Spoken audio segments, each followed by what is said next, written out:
บ่มีวันสิ้นสุดฝันที่บ่มีวันที่จะเป็นจริง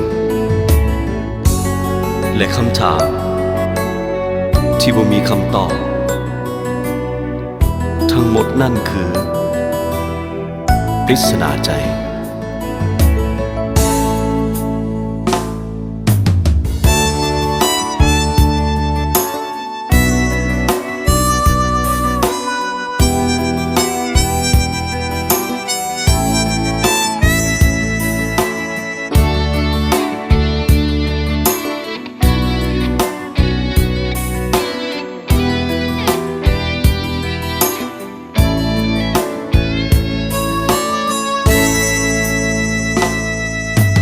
เคย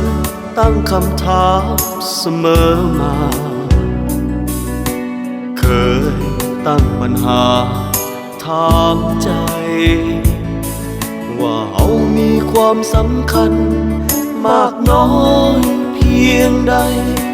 พอมีสิทธิ์หรือใดในตัวเขา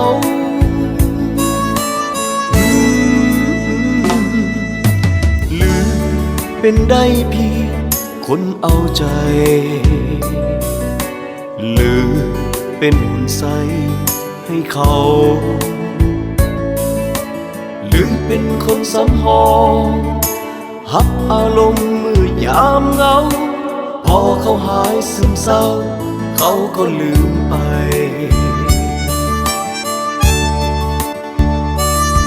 พยายามซอกหาคำตอบซอกหาทางออกที่ดีให้กับใจคืนอยู่กับคำถามอย่างนี้คงเป็นบ้าตายโปรดจงเห็นใจช่วยบอกเสียที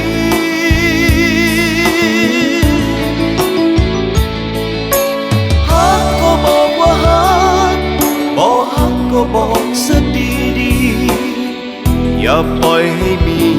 ปริศนาใจพร้อมแล้วจะรับฟังคำตอบจะเป็นเส้นใดขอให้ออกจากใจเท่านั้นก็พอ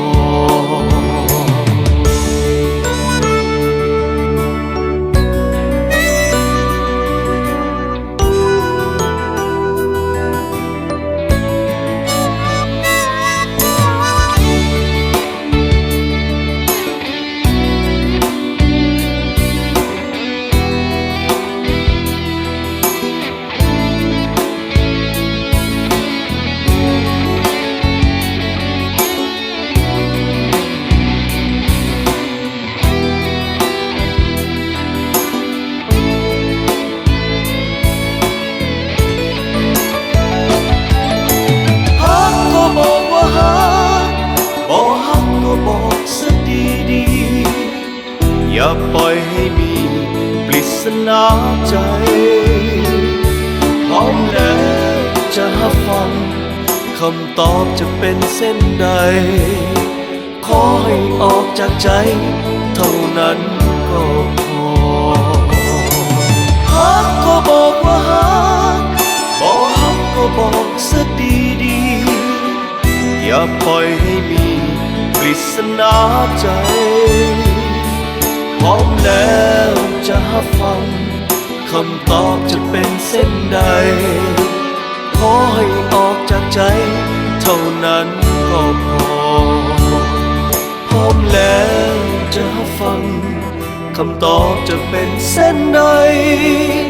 ขอให้ออกจากใจเท่านั้นก็พอ